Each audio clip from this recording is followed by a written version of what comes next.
Welcome to the Louder Than Silence podcast with your host, CG Wagner. This podcast is an extension of our work at LTS to support survivors of sexual violence with long term care, community, and resources, all at no cost to participants. This month's episode is The Feels. When I started the first version of what is now the 12-week Louder Than Silence workshop in 2017, I had more questions than I had answers. I didn't know exactly how the structure should be or what would be good to include, but I did know one thing for sure. We absolutely had to do a check in of our feelings each session. I had been to an event a few months prior where it became very clear to me that I had no idea what emotions I was experiencing pretty much at any point in time. If I really sat with it and tried to pin it down, I could come up with something that sort of felt right, but that was not an easy task. I assumed it was just me that was broken. After all, I had friends in high school that would tease me about my feeling being hurt. To be clear, not feelings plural. I was known to have one baseline way of being that didn't really deviate. And since that was my frame of reference, I just thought that I didn't know how to be a human in the same way that other people did. And on top of this, I grew up in a religious and cultural system that believed emotions were inherently wrong if what I was feeling was in the bad feelings category. You know, feeling anything other than happy or grateful. But as I talked to other survivors about this event that I went to, it became clear to me that this was a common experience. Most of the responses I got from survivors were something along the lines of, I have no idea what I'm feeling. It was both encouraging and saddening at the same time.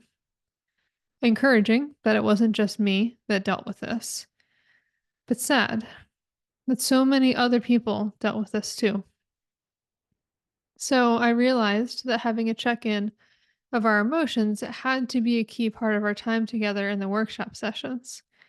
Each session, we were going to start and finish the time by taking turns to share what we were feeling in that moment. But this hinged on the idea that people don't need to explain it or justify it or try to make anyone else feel a certain way about their emotions. The point of the exercise was simply to feel what we feel and have that be okay and acceptable in this space. And I look back at my journals for this period of time, and I repeatedly could only identify feeling two different feelings. Most of the time, I wrote that I felt jumbled, which I didn't even entirely know what that meant. It was simply unclear to me what was going on within me. And no matter how hard I tried, I couldn't clarify it. And even in the two emotions that I could feel, it was at the most basic level, angry and sad. There was no nuance or differentiating between levels of these feelings. I really couldn't pin down the difference between being a little bummed out and being totally grief stricken. Like most survivors, I had to see things in black and white in order to cope, and that even applied to emotions. Instead of seeing emotions like a light on a dimmer, I saw it as a light switch. I either was or I wasn't. There was no concept of being, let's say, 30% on the scale of sad. And this is the state that I lived in for decades. All or nothing, but not really feeling much at all. And sadly, this is extremely common for many survivors of sexual violence. This is episode 5 of the Survivors Have Paid Enough series, where we explore 8 areas of health and dive into how survivors of sexual violence have all areas of their lives impacted by the trauma they've experienced. We started this series by exploring how mental health is affected by sexual violence and taking a deep dive into PTSD. We looked at PTSD itself, but then also had 2 episodes talking about how the symptoms of PTSD impact a survivor's life. We started with the mental health piece of the puzzle because it lays a solid foundation to understand the other areas of health that are impacted. If you haven't listened to those episodes, I highly recommend going back to listen to them. If we can better understand the reactivity that's happening in the brain, then we can easily tie the other symptoms survivors experience back to that. For today's episode, we are going to explore how our emotional health is impacted by surviving sexual violence.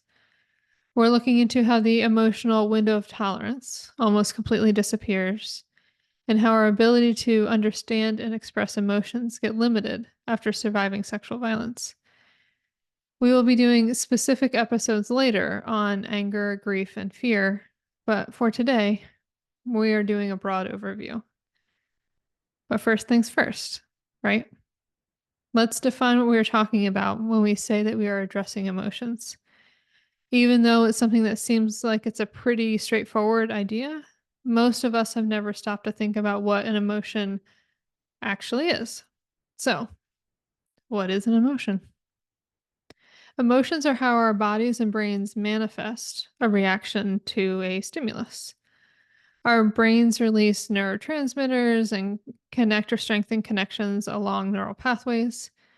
At the same time as this, our bodies are responding with corresponding muscle contractions, changing to breathing or sweating, and postural changes. For example, if something brings you joy, your brain releases serotonin at the same time as connecting this joyful memory to others you've had in the past. Meanwhile, you smile or laugh, breathe more fluidly, and move toward the person or object that inspired the joy. This is all spontaneous and automatic. And it's important to note that emotions are an interplay between multiple parts of the body and brain at once. This is why trying to logic or reason our way out of feeling something doesn't work. The body still feels it, even when you try to force your brain not to. In a bigger picture, display of emotions is what connects us with other humans and with animals. These displays are what form bonds with those in our families, friendships, and our communities. These automatic responses are what's getting communicated to those around us much more than our words ever say. If you've heard the statistic that 90% of communication is nonverbal, it's the emotional display that is speaking louder than the words are. And as we touched on in our conversation about PTSD, when a person lives through significant traumas, there's a disconnect that happens between the brain and the body that happens in order to survive. That is the state a person is in until they are in a stable, safe place to do the work to reconnect. So, if the body and brain aren't able to communicate well, the emotional pathways cannot work as they would in a non traumatized state. On top of that, the body and brain recognize trauma as a near death experience, which forces a person into survival mode. This is why a survivor's window of tolerance is so limited. If the body and brain believe that the person is still under threat, then the body and brain stay disconnected to ensure that a future potential attack doesn't result in loss of life. There is little ability to cope with anything outside of the sheer will to live. Because think about it, the body and brain aren't going to waste energy doing something unnecessary in the face of imminent threat. There's no need for expression or connecting to other people near us, especially if we aren't sure that the people near us are safe or not. Everything is distilled down to the most essential elements, and emotions are not essential to survival in an imminently threatening situation. But to be very clear, Emotional connection is vital to long-term health and well-being. So, what does it look like not to live with the ebbs and flows of emotional responses in life? Well, for starters, it feels like missing out on something that it seems like everyone else understands. It's like you're standing on stage in a play and your fellow actors are all doing the back and forth of the performance, but no one has given you your lines. Or it's like hearing a language you studied in high school but haven't touched since. You may recognize what a word means, but you really can't use it yourself. It's very isolating. Or it can be recognizing that there's an emotional response happening in your body or in your mind, but not being able to find the words for it. Feels too elusive and slippery. The emotions you feel seem more like concepts than actual experiences. This leaves life feeling muted, confusing, or unclear. And while living in a state of survival, attempting to cope with the trauma that's still affecting you, it is also a protective mechanism. While navigating trauma, a person can't feel the depth of the loss, the strength of the anger, or the crushing weight of despair that comes from surviving such horribly impactful experiences as sexual violence. The body and brain know that you can't face the tidal wave of emotion that exists with with that reality until you have some space from it and are in a safe place to heal. And this is incredibly helpful. But the flip side of this is also true. We can't feel the depth of the emotions connected to the healing either.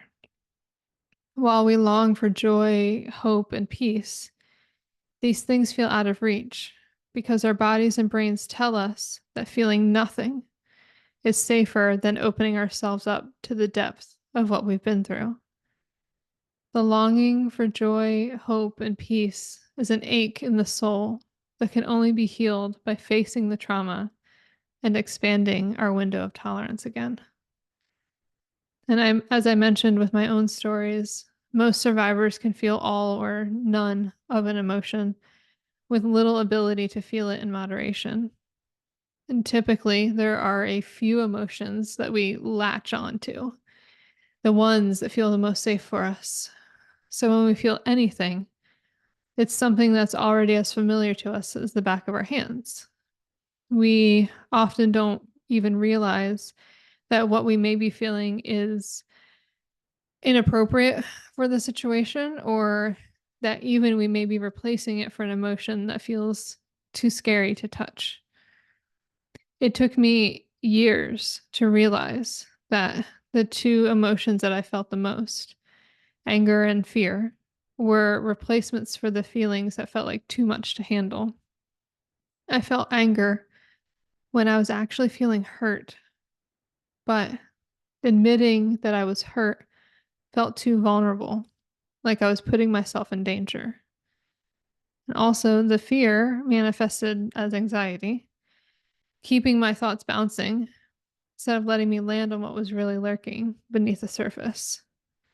Deep grief. And this is incredibly common. Among the conversations I've had with survivors, I think I've heard someone mention any given emotion as something that they can only feel or never feel. And it makes sense. If a person can't feel the spectrum of emotions and everything that goes along with it, the ability to emotionally cope with stress or changes essentially becomes non-existent. Having to face one more emotional fluctuation is just too much to handle. It's too far outside the window of tolerance. And generally, there's two responses when dealing with emotions outside of our windows of tolerance: being emotionally frozen or emotionally overloaded. And these are essentially manifestations of the survival responses that we already know: fight or freeze.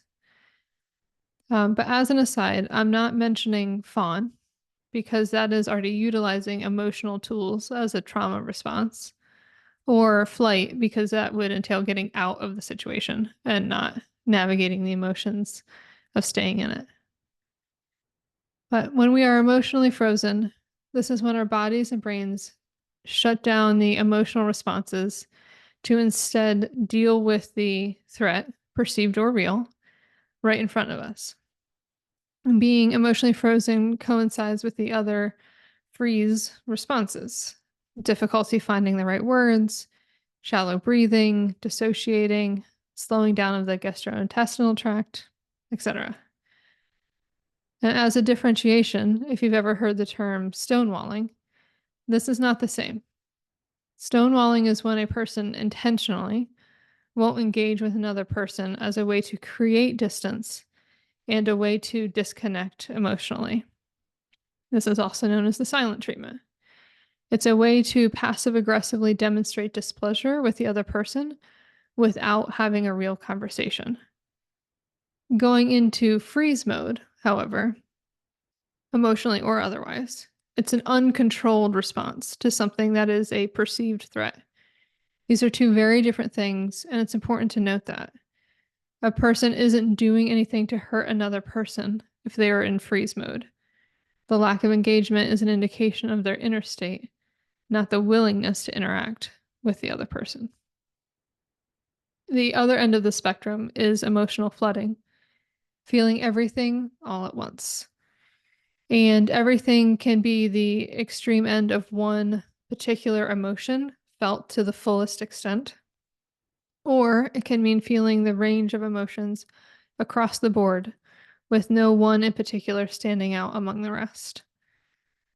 Since the body and brain don't know how to regulate the emotional response in this state, it allows for feeling many things at the same time. This is obviously overwhelming, but the body and brain are attempting to inspire action, as in going into fight mode. It's a sense of if you can feel it, you can do something about it, taken beyond what the person can navigate.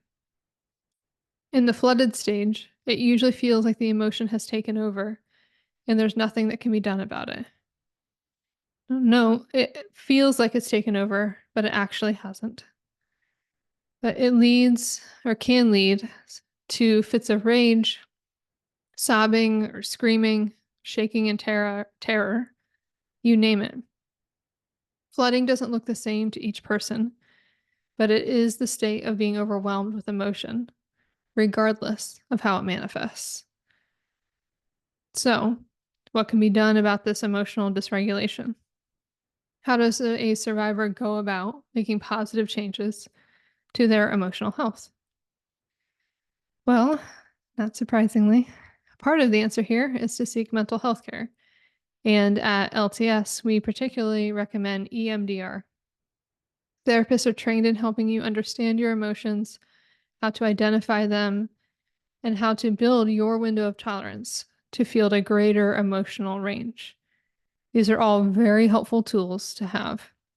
And we firmly believe in the benefit of seeking trauma-specific therapy to help with this work.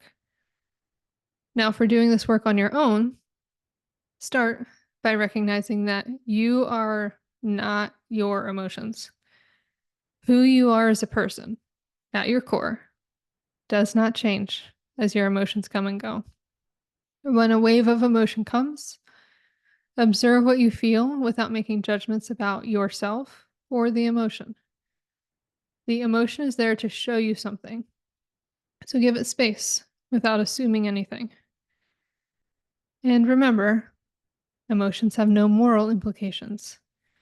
You are not bad or wrong or sinful for feeling a particular emotion.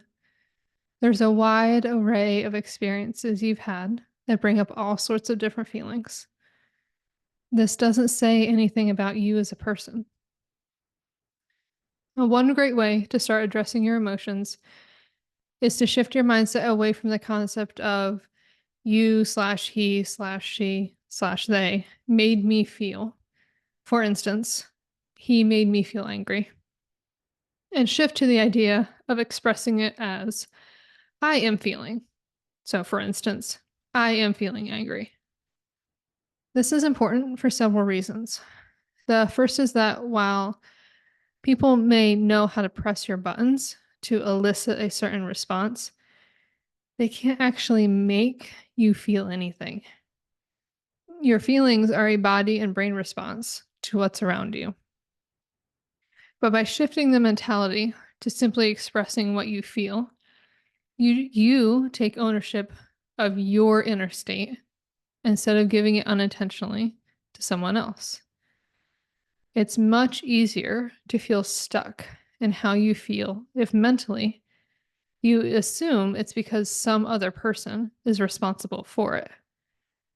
If it is simply a state of being that you're in at that moment in time, it's easier to let it pass and move on. As a quick example of this, I was doing a presentation a few months ago that included this very topic.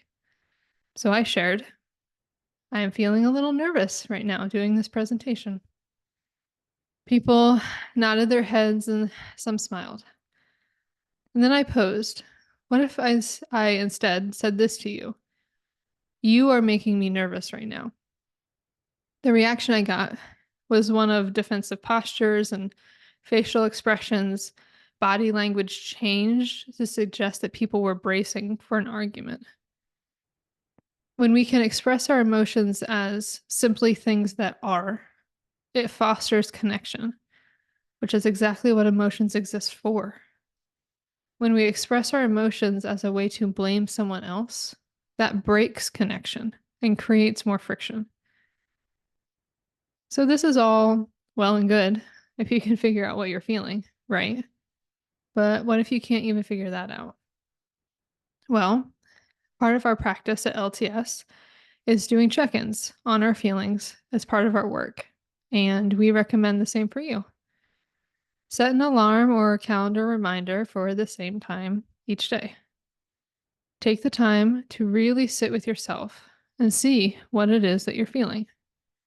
Bonus points if you get a journal and write it down. But remember, you don't need to explain it or justify it or have any particular reasoning for it. That's work for further down the road. For today, just being able to name it is a huge win, so you should take it. But as you're doing this practice, be aware of the tendency to ruminate. If you find yourself feeling something but getting stuck in a mental pattern around it, that means that you are subconsciously trying to intellectualize your emotion. Instead, make a concerted effort to turn off your brain and let your body feel what it's feeling. It might be as simple as just asking yourself where you feel it in your body. Thinking through the emotion over and over will not let it pass. Let the emotion rise like a wave with whatever comes with it, and then let it fade away. As you're in this process, hold on to knowing that healing takes time. Keep doing the work day by day, and you'll see the progress you want for yourself. It won't happen overnight, but by continuing to stick with it, you'll see what you want to see for yourself. Since starting the very first workshop to today, I have done this healing work day by day, and I have had the opportunity to share how I'm feeling hundreds of times. Today, I can understand the nuance of the emotions I experience and how they impact me. I get that what I feel is not who I am, nor is it an indicator of anything about me, other than the snapshot of this point in time. This is incredible progress from where I started, and I share this as a way to give you some hope that if you're at a similar point to where I was, just because you're there doesn't mean that you have to stay there. Again, it's just one step at a time, and then take whatever step is immediately in front of you. Knowing what you're feeling and being able to express that will help in many areas of your life. And we believe that doing this work will create positive change beyond what you can imagine right now. We know that you're doing a lot. It can be exhausting and frustrating sometimes, but you're not alone in this work. You can take these steps and get the life you want for yourself. We believe in you. So I ask you, what are you feeling right now? Thank you for listening to the Louder Than Silence podcast. If you'd like more information about our organization, visit us at louderthansilence.org and sign up for our newsletter, or follow us on Instagram at louderthansilence.org. If you like our work, please consider donating today. Don't forget to subscribe to the podcast for the most current episodes. See you next month.